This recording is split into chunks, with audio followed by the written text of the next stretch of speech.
Hello, this is Christopher Gelson with Protect Your Children, Inc.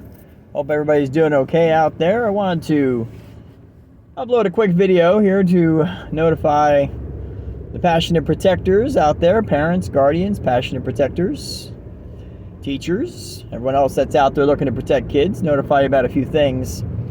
So, there is this anime, and any of you who follows our Facebook page may have seen this post earlier today. Anime is becoming quite the trend now. And this isn't your mama and papa anime, okay? This isn't the anime that, we remember as kids, where it's Japanese anime and they're fighting and each one's got power and, all that kind of stuff, or your typical drama type anime. There are some episodes of anime that are like that, but what's happening now is there's a huge trend in something called hentai, Hentai, hentai, and that is pornographic anime. It literally is pornographic anime. It's all adult themed, and we are talking about adult themes of character love between a man and a boy, pedophilia. There are some videos out there. There's one that is an uncle basically raping his niece.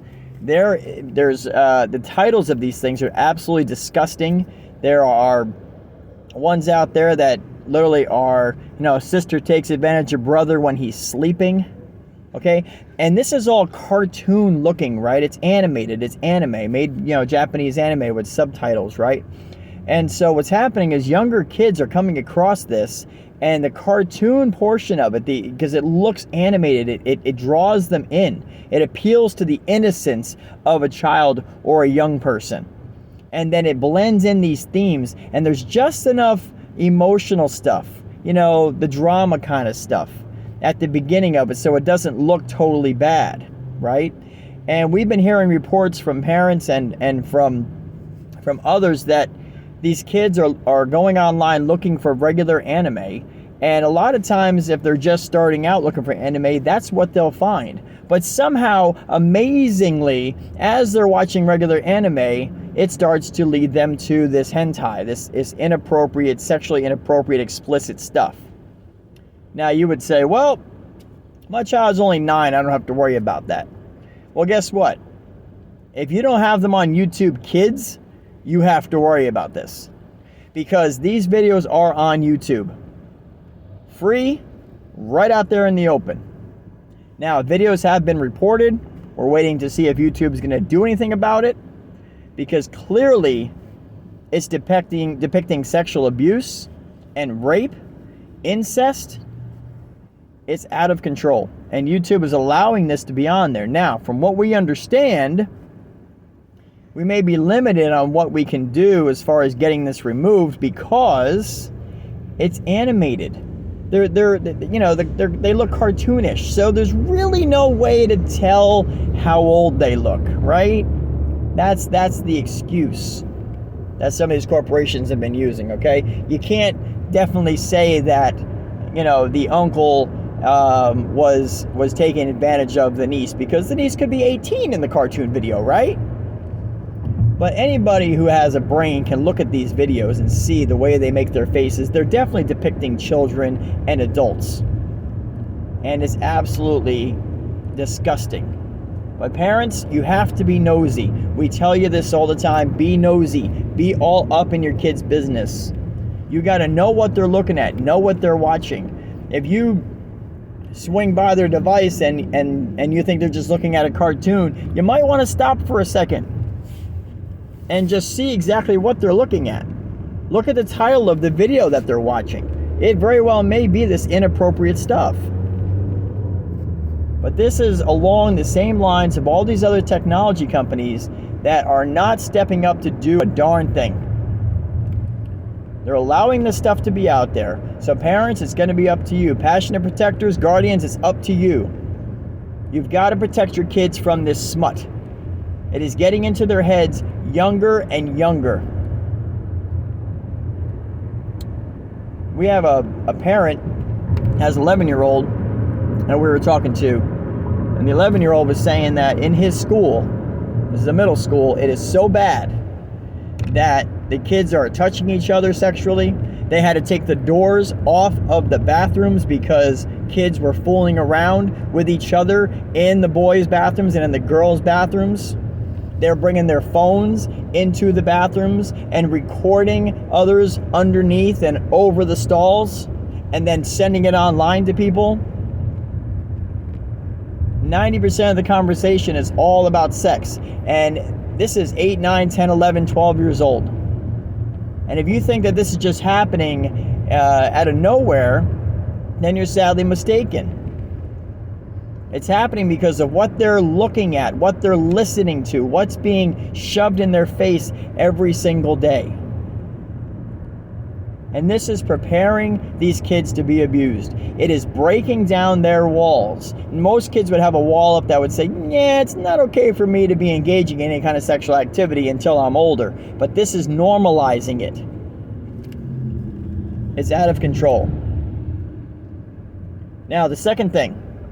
We did a post earlier about a mom who pretty much went off on the school board, Fairfax, Virginia, because she found out that there's books in the school library,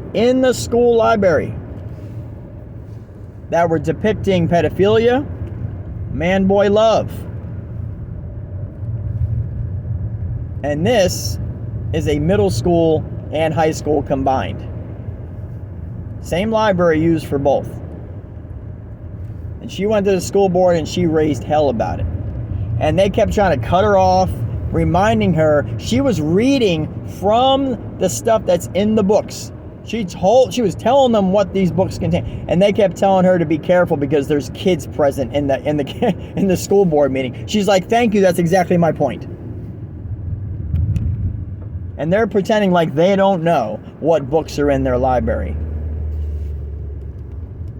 Now, this isn't the first time. This has been happening for a while now. We had a story from years ago, and it was anime related. It was a book that the child was able to pick for a project, and the content of this book, it was very highly inappropriate. And this was a middle school. So parents, you need to keep an eye on what your kids are reading, what they're looking at, what they're watching, because they are being attacked from all sides. We can't stress this enough. We want to get this information out to as many people as we can. And we're not one to ask for donations. We do that every once in a while, but the reality is that we need your help. Because we have a packet of guidelines, protection, education guidelines that will warn parents and warn kids about this stuff. And we want to get that out to as many people as we can. It's free. It's downloadable on our website. But we need to advertise. We need to get outside of the 3,400 followers on Facebook. Because the reality is, our average amount of people that are seeing our posts is only about 200 or 300 out of 3,400.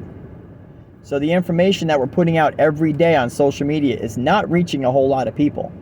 So we have to pay for advertising. That costs money. We advertise, then all of a sudden our posts are getting 1,000 views. And so we are a nonprofit. We do not sell goods. And so we put out there that we do need your help.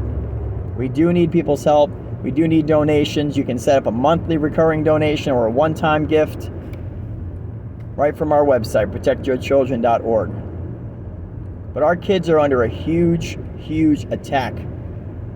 And this is all set up to groom them for pedophiles and groom them for sex. So there's a team effort going on here. There's what we're trying to do. There's other great organizations that are doing the same thing. But parents, you have to be involved. Guardians have to be involved. Teachers have to be involved. You got to stand up. At the same time, the tech companies have a responsibility to monitor what's going on their sites. And unfortunately, they're not really doing that. So please visit our website, protectyourchildren.org or protectfrompredators.org. We have tons of great resources. We have podcasts.